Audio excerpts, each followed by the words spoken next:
There's a moment, just before a lie breaks the surface, when everything still seems perfectly normal. Like standing in a house that hasn't caught fire yet, unaware that the gas has been leaking for days. That's where I was, before I noticed the pattern.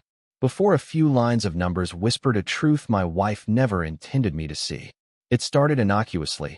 I wasn't snooping, not at first. I was sorting our monthly statements for taxes, receipts, deductions, income records, that sort of thing.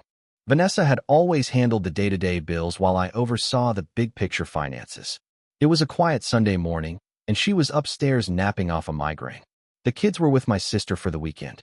The house was still, unusually still, and the silence made everything feel sharper. I remember the exact line on the statement that caught my eye. Girasol Trattoria, $176.80. A lunch, apparently. I paused. That wasn't our usual Saturday night spot. In fact, I didn't recognize it at all. Maybe a client meeting, I thought. Then I saw another.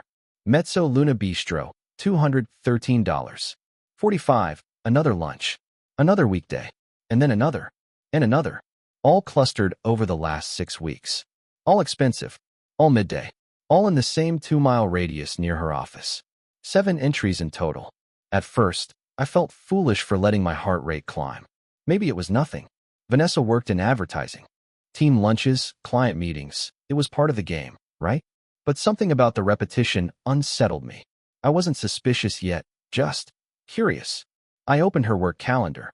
We share our outlooks, ostensibly for syncing childcare and appointments. Most of those dates were marked with generic blocks, team meeting, strategy session, or nothing at all. I knew her assistant, Mia, managed her schedule. That wasn't unusual, but the vagueness suddenly felt strategic. Still, I didn't want to jump to conclusions. I took a breath. Then I searched our photos, shared cloud accounts, even her email. Nothing stood out.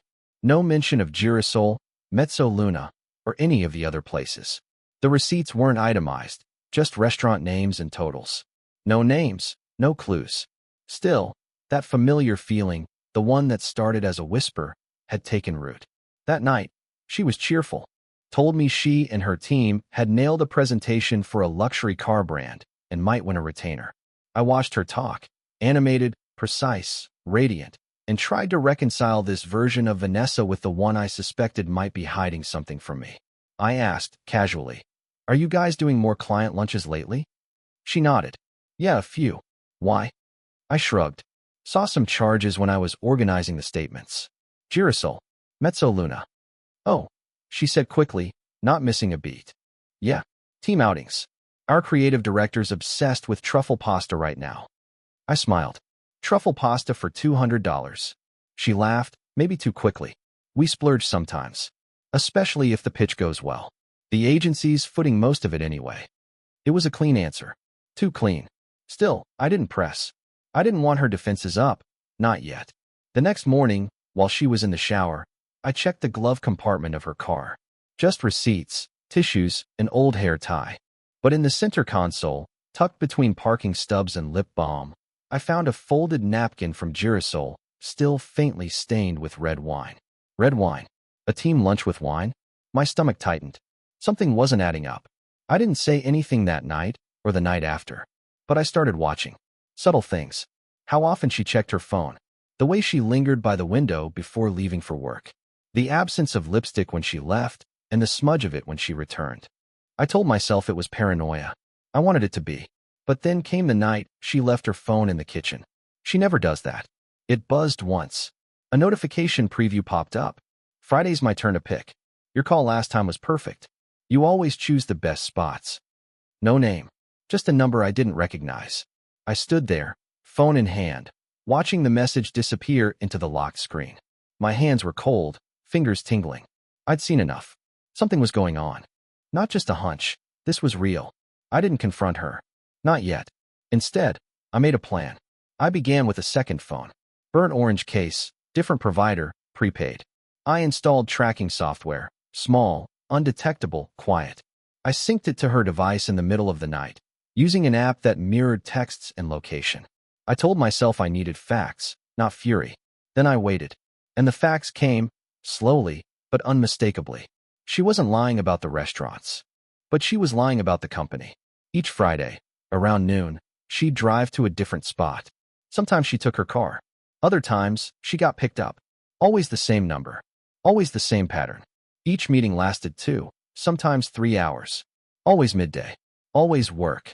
The first time I saw him, he was sitting across from her at a sidewalk cafe, tanned, mid-40s, tailored suit. He leaned forward when he spoke. She laughed with her whole body, head tilted, fingers brushing his hand. That night, when she came home, I asked her how work had been. Busy, she said. Long day. I'm beat. I nodded. Truffle pasta again? She laughed, pressing a kiss to my cheek. You know it. And just like that, I felt the burn in my throat. Not from anger. Not yet. But from something colder. The realization that my wife was slipping into someone else's world, one I wasn't meant to see. By the end of that week, I had the full picture. His name was Owen. A client. At least, that's how it started. Tech entrepreneur. Single. Wealthy. Private social media. Her calendar had him listed as consult of every lunch date, every call, every text. And I had it all. The photos. The locations. The words. That Sunday, I went to church with the kids while she stayed home resting. Afterward, I took them for ice cream. I needed to be near them. I needed something pure, untouched by her lies. I didn't cry. I didn't scream. I just watched the kids spoon chocolate into their mouths and wondered how many more times she'd looked me in the eye and lied. Later that night, after she fell asleep, I printed everything. Every receipt. Every message. Every photo. I laid it out on the dining room table like evidence in a courtroom. And then I left the room, turned off the light, and stood in the hallway, waiting for morning. Morning came with the shrill insistence of the alarm clock, just like any other Monday. The sunlight crept over the edge of our curtains, catching the edge of the dining room door where I stood motionless. My legs had long since gone numb from standing, but I didn't feel it. The only thing I felt was the weight of what waited behind that door. Vanessa padded into the kitchen in her robe, yawning and pulling her hair into a loose bun, unaware of the exhibit just around the corner. She clicked the coffee machine to life, its whir and sputter breaking the silence. I stayed still, watching her from the hallway. She was humming. Actually humming. My chest tightened. Not with rage. I had gone past rage sometime around 3 a.m. This was something deeper. A hollow echo. The sound of someone reaching for the last thread of belief and finding only air. When she finally turned the corner toward the dining room, her breath caught. She froze, hand still raised to sip her coffee. Before her lay the pages I had printed, dozens of them. Color photos, screenshots of texts, maps showing meeting points, receipts, all laid out with surgical precision. I didn't speak. I didn't move. I just watched. She stood in silence for nearly a full minute before she turned slowly, eyes wide and blank. She looked right at me, mouth open but unable to form a single word. I held up one of the receipts. Mezzo Luna Bistro, $213. 45, Friday, 1:14 p.m. Truffle pasta? I asked, my voice calm. Too calm. She blinked rapidly. Her throat worked around a word, but no sound came out. You lied, I said, dropping the receipt onto the table like a dead bird. About everything. Her voice, when it finally came, was almost inaudible. I can explain. I laughed. Not bitter, not loud. Just a quiet, humorless exhale. Don't insult both of us. She reached out to touch the table, maybe to gather the papers, maybe just to anchor herself to reality, but I stepped forward sharply. Don't touch it. Her hand retracted like I'd burned her. For a while, we just stood there. Me, fully clothed, having not slept. Her, in her robe, feet bare on the hardwood. The image of domesticity warped into a silent battlefield. I want the truth, I said finally. Not the polished version you told yourself I'd swallow. The truth. About Owen. About how long this has been happening. About why. Her shoulders dropped. The act was up. A few months, she said, voice quiet but clear. It started with the campaign. He's the CEO of the startup we pitched last quarter. We got close. At first, it was just flirting, emails. Then drinks. Then lunches. And then hotel rooms. She flinched but didn't deny it. I wasn't looking for it, she added quickly. I didn't plan it. But you continued it. Her silence was confirmation. You wore my ring while you kissed him, I said, no louder than a whisper. You laughed at his jokes with my children's names fresh on your breath. You told me you were working late while you were undressing in hotel bathrooms. Don't tell me you didn't plan it. You just hoped I'd never look. That's when the tears came. Real, maybe. Maybe not. It didn't matter. I turned away. I need air, I muttered, grabbing my keys and stepping outside before she could respond. The cold hit my face like a slap, bracing and sudden. I didn't know where I was driving until I pulled into the parking lot behind our kids' school. Not to see them, just to sit, to breathe. That afternoon, I checked the tracker. Vanessa didn't leave the house. I suppose she was waiting for me to return, to yell, to fight, to declare war or make peace. But I wasn't ready for any of that. I drove instead to the last restaurant on the list, Ciel Rouge, the most expensive of them all. I walked in and asked for a copy of a receipt from the previous Friday. The hostess was young, overly cheerful. I'm sorry, we can't release information about past customers. I slid a photo across the counter. A blurry printout from one of my hidden cameras. Vanessa and Owen stepping out of the restaurant together, laughing. The hostess stared. She paid, I said. I just want the name on the reservation. The girl hesitated. Then, slowly, she typed something into her system. Mr. Grant, she said finally. Owen Grant. I nodded. Thank you. Outside, I leaned against my car and let the wind sting my eyes. I wasn't crying. Not really. But there's something about the moment when the last doubt disappears. When you know, truly know, that your life has already split into two pieces and you're standing between them. That evening, when I returned home, Vanessa was waiting at the table, the same table still littered with evidence. I don't want to lose you, she said quietly. You already did, I replied. We didn't talk more after that. I went upstairs and locked the door. Over the next few days, I watched her unravel. She tried to cook, to make small talk, to initiate things in the bedroom. I declined every attempt. I was cold, but not cruel. Distant, but not hostile. I wasn't done yet. Because I knew there was more. And on Thursday afternoon, I found it. While organizing our financial folders, I found a file that didn't belong, tucked deep in her laptop's freelance projects folder. Inside were scanned documents, a lease agreement for an apartment. Not a full-time place. Just a little one-bedroom rental, paid for quarterly. The name on the lease? Owen Grant. And Vanessa had co-signed. I stared at the document for a long time. A hidden apartment. A shared lease. This wasn't a fling. This was a double life. And I was done playing the polite, wounded husband. I was going to end this on my terms. I picked up my phone and called someone I hadn't spoken to in years. Jordan, a college friend turned private investigator. The kind of man who didn't ask too many questions. I need pictures, I said. Of what? Her and him. Together. Wherever they meet. However often. I need it documented. All of it. He was quiet for a beat. Got it. Make it clean. Make it quick. Understood. That night, I made dinner for the kids. Vanessa hovered, unsure whether to offer help or keep her distance. I didn't speak to her except to pass the salt. By the time the kids were in bed, I was already plotting the rest. This wasn't going to be a quiet separation. No dignified, whispered agreement behind lawyers' doors. I wanted people to know. I wanted them to see who she really was. I opened my laptop, pulled up the files, and started drafting a slideshow, names redacted for now. Faces blurred for now. But the receipts were there. The texts. The photos. When I finished, I attached the slideshow to an anonymous email. Subject line: This is your creative director. Recipient: her company's board. I didn't hit send. Not yet. I had something else in mind first. Something more. Theatrical. Because the truth didn't deserve to hide in an inbox. It deserved a spotlight. It took me a full week to gather the pieces. Jordan was efficient. By the time the weekend rolled around, he had given me everything I needed. High-resolution photos of Vanessa and Owen entering that same apartment together at least twice during business hours. Once on a Tuesday around noon, the other on a Friday after what Vanessa had described as team drinks. The images were precise. One showed Vanessa laughing as she leaned into Owen's chest, his hand resting on her hip. Another caught them in the elevator, arms around each other, a wine bottle dangling from Owen's fingers. The timestamp was just 2 hours after she'd called me to say she was still at the office putting out fires. I couldn't look away. In my mind, the betrayal had been abstract. Now it had shape, color, posture, and lighting.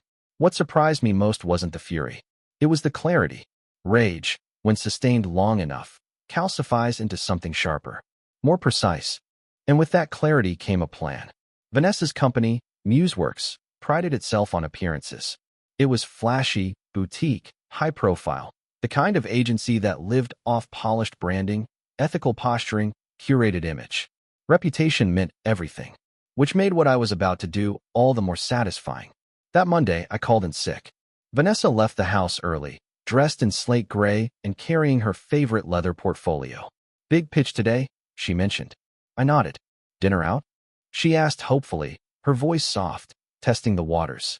"Sure," I said, smiling. "Let's celebrate." She seemed surprised. Hopeful. She kissed me on the cheek, and I watched her drive away. Then I got to work. The slideshow was ready, but I wasn't sending it to just anyone. I needed timing, audience, context, the right level of impact. Her company held weekly team meetings, all-hands video conferences with clients and staff tuning in. I'd known about them for years. Vanessa always took the call in the upstairs office, door closed, smiling at the camera while sipping from a branded tumbler. This time, I was going to join her. I accessed the link through a meeting ID stored in our shared family calendar. She'd once given me access so I could help troubleshoot her mic when it failed before a product launch. I still remembered the password. Monday, 10 a.m. sharp. I joined as anonymous participant. Muted video off. There they all were, 20 or so little rectangles, smiles, and coffee mugs, framed by modern art and mid-century furniture. The team's founder, Damien Chun, was talking about Q4 projections and upcoming client renewals. Vanessa hadn't yet joined. Perfect. I clicked share screen, and then I played it. The slideshow opened full screen, instantly filling their devices. Receipts, timestamps, photos, her name attached to his. Owen and Vanessa. Hotel lounges, parking garages, the apartment. Laughing, touching, kissing. A slow scroll of curated betrayal. I had added soft, instrumental music in the background. Tasteful, ambient, ironic. The participants froze. For 2 full minutes, no one said anything. Some tried muting. Others messaged the host. But I had taken control of the screen share and disabled chat. One woman gasped. A man said, "What the?" before his audio cut. Then Vanessa entered the call. I saw her video window blink to life. She froze mid-smile, her mouth still open to greet her team. The screen share continued. Her face didn't change. It just emptied. The blood drained away. Her mouth trembled. Someone finally spoke. "Vanessa, is this real?" She didn't respond. I ended the share, disconnected, and waited. 3 hours later, she burst through the front door. I didn't flinch. I was sitting at the kitchen counter, calm, collected. "What did you do?" she hissed, her voice shaking with fury and humiliation. I raised an eyebrow. I showed them what they couldn't see. "Honesty, Vanessa. You value that in your branding, don't you?" Her voice cracked. "You humiliated me." "No," I said quietly. "You did that to yourself. I just made sure the right people watched." Tears gathered in her eyes, but I didn't offer comfort. "What happens now?" she asked. "That depends," I said, "on what you do next."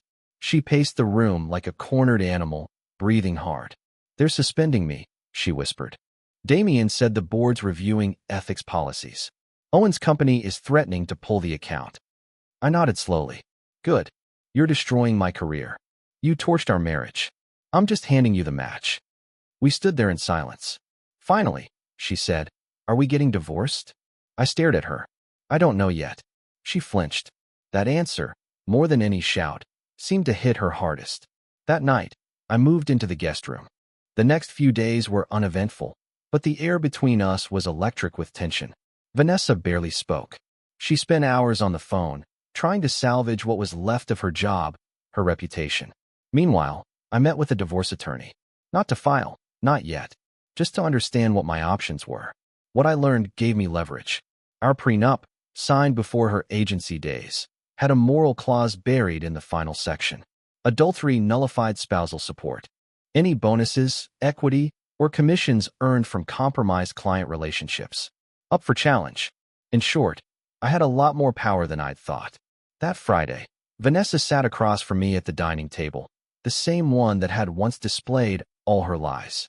She looked different, smaller, unkempt, her posture wilted. "I'm sorry," she said finally. "I didn't mean for it to go that far." I sipped my coffee. That's not really the point. Her eyes were red. I want to fix this. Do you? I asked. Or do you just want to survive it? She didn't answer. I stood up. I'm taking the kids to my sister's this weekend. She didn't protest. As I packed bags in the hallway, I saw her retreat into the bedroom, alone. The ride to my sister's was quiet. The kids were excited, clueless, babbling about cartoons and snacks. I envied them. That night, after I put them to sleep, I sat on the porch with a beer and scrolled through Jordan's photos again. I should have felt victorious. I should have felt something. Instead, I felt empty. I didn't want Vanessa back. But I wasn't done yet. Not with Owen. Because he hadn't lost anything yet. And that was about to change. By Sunday morning, the fog had cleared. Not in the sky. It still hung low over the hills like a gray shawl, but in my mind. I knew exactly what I needed to do next. Vanessa had been exposed. Her reputation cracked. But Owen? He was still untouchable. Still polished, smug, successful. That wouldn't last. I spent the morning in my sister's guest room with the door locked and the blinds drawn. The kids were downstairs playing with their cousins, laughter floating through the vents. I needed that sound. Something pure. I opened my laptop and started researching. Owen Grant, founder of a lifestyle tech brand called Nurevo. His company built intelligent environments for homes and offices. Ambient light sensors, climate automation, all that Silicon Valley chic. Their marketing leaned hard into integrity, balance, authenticity. Exactly the kind of image he sold to venture capitalists and wellness influencers. And that was his weakness. Image. He wasn't just a man, he was a brand. Which made what I had all the more devastating.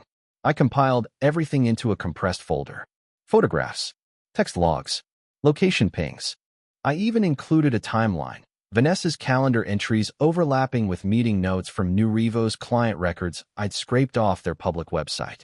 Every Friday, she was working late, just happened to coincide with Nurevo's account planning sessions.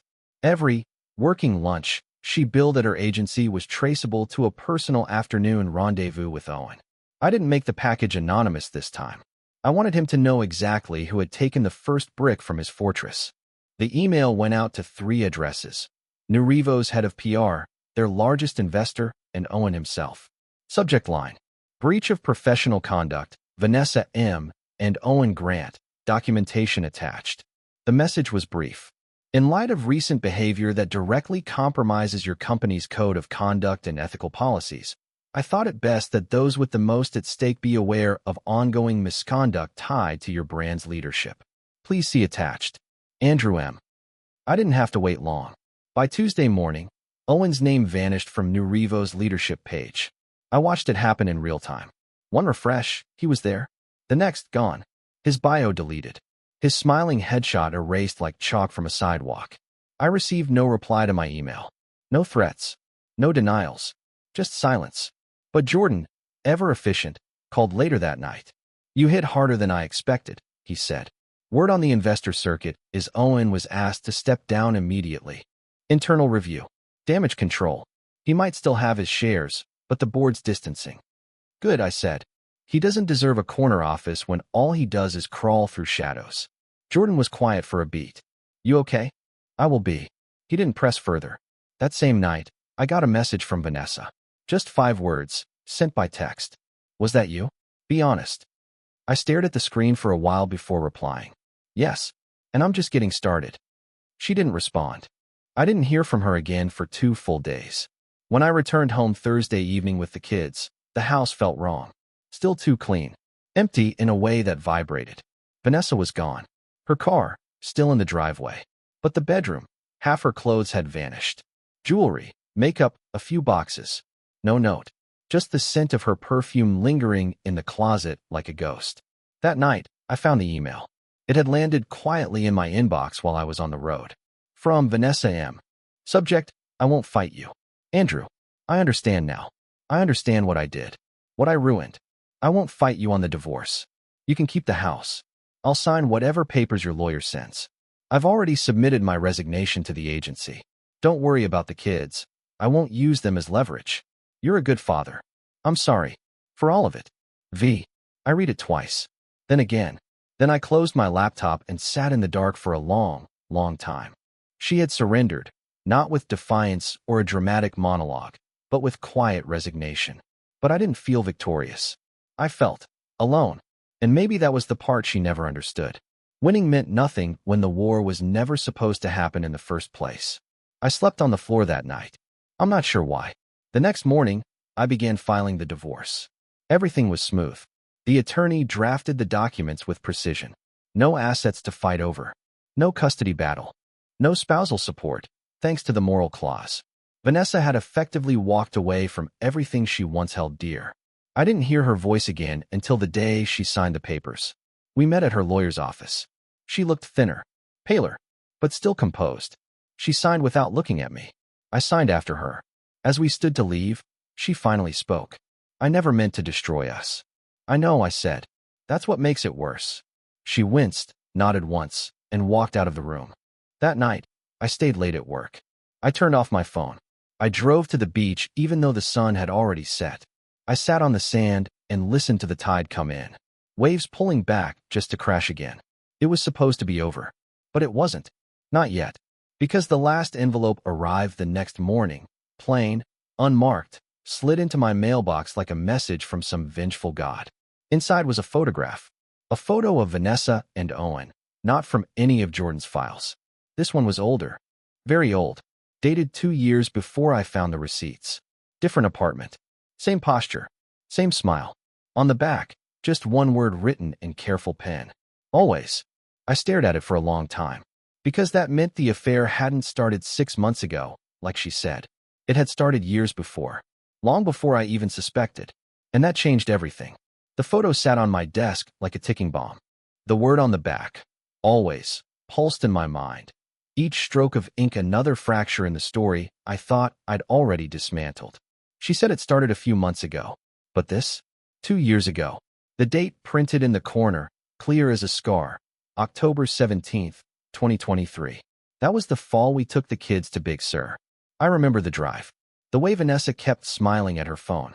I thought it was work, or maybe a group chat with her sister. Turns out, it was neither. Turns out, she was already gone. She just hadn't left yet. I sat with that knowledge for an hour before calling Jordan. Someone dropped a photo in my mailbox. I said, it's older. From before the affair was supposed to have started. There was a pause. Describe it. I did. Every detail. The way Vanessa was leaning on Owen's shoulder. The wine glass in her hand. The way the corners of her mouth lifted like she didn't have a husband, a house, a family waiting at home. Jordan exhaled. That was you, wasn't it? What? You never checked the earliest camera footage. What are you talking about? I flagged a few old entries when I was digging through your archives. A weird gap in timestamps. One of your old home security cams was disabled, intentionally, back in 23. Only for a couple hours at a time, a few Fridays in a row. Thought maybe it was just maintenance. Now I think you should take another look. I hung up and went straight to the attic. I had kept a full hard drive of archived footage. I'm methodical like that. It took 2 hours, but eventually I found it. The moment the exterior camera cut to black. But before it did, a frame. Vanessa at the curb, stepping into a car. Not a rideshare. Not a colleague. Owen's car. 2 years ago. And it wasn't the first time. She'd covered it well. No shared digital calendars back then. No printed receipts. Just gaps in truth, tucked between grocery runs and strategy sessions. The betrayal hadn't started recently. It had roots. Deep ones. I had to decide what to do with that truth. The divorce was already finalized. The assets split, or, more accurately, retained. I had everything. The house. The car. Primary custody. And yet, this changed things. It changed my closure. I couldn't undo what she did. But I could erase the narrative she was surely telling herself now. That it was a mistake, a lapse, a moment of weakness. This wasn't weakness. It was willful. So I did one last thing. I booked a lunch. Not just any lunch. Girasol, the first restaurant that ever appeared on the receipts. I called in a favor with the manager, someone I knew from college. Reserved the table where Vanessa and Owen once sat, week after week. I invited her. She said yes. When she arrived, she was cautious, guarded. What is this? She asked, sitting across from me. I wanted to give you a chance, I said, to tell the truth. The whole truth. Her eyes darted. I already did. I told you everything. I slid the photo across the table. She looked down. Color drained from her face. I said nothing. She traced the edge of the picture, eyes glassy. I didn't know anyone had this. So it started before the campaign? She nodded, lips parting. Yes. Before the new account? Yes. Before Big Sir? Another pause. Then, yes. Why? She didn't speak. Why, Vanessa? Finally, she looked up. Because I felt invisible. And I hated myself for it. I hated that he noticed me when you were always so steady. So calm. You were the better man, always. But Owen made me feel wanted. Even if it was fake. I leaned back. So you torched your life for attention. Tears welled. No. I torched it for selfishness. There's no excuse. She reached into her purse and pulled out something small. A chain. My chain. The one I lost 2 years ago. I blinked. Where did you? You left it in the guest room at Big Sir. I kept it. I don't know why. Maybe to feel close to you while I drifted so far away. I didn't take it. I just stared. When the bill came, I paid it. Like I had so many lunches before, unwittingly funding their affair. She looked at me as I stood. I know I don't deserve your forgiveness. You're right.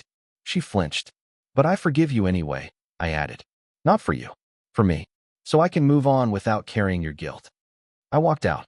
The sun hit me as I stepped outside. Blinding. Unforgiving. But cleansing. Over the next few weeks, I closed the last of the loops. I sold Vanessa's old car. Changed the locks. Donated every item she left behind. I made the house ours again, mine and the kids.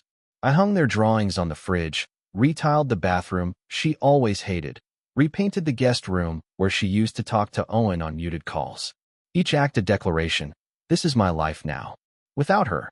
One night, as I tucked the kids in, James asked, is Mommy coming back? I kissed his forehead. No, buddy. She's not. Okay, he said softly, curling into his pillow. But we're still okay, right? We're better than okay, I whispered. We're free. He smiled and closed his eyes.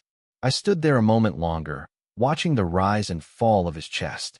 And in that stillness, I finally felt it, the thing I'd been chasing through rage and revenge. Peace.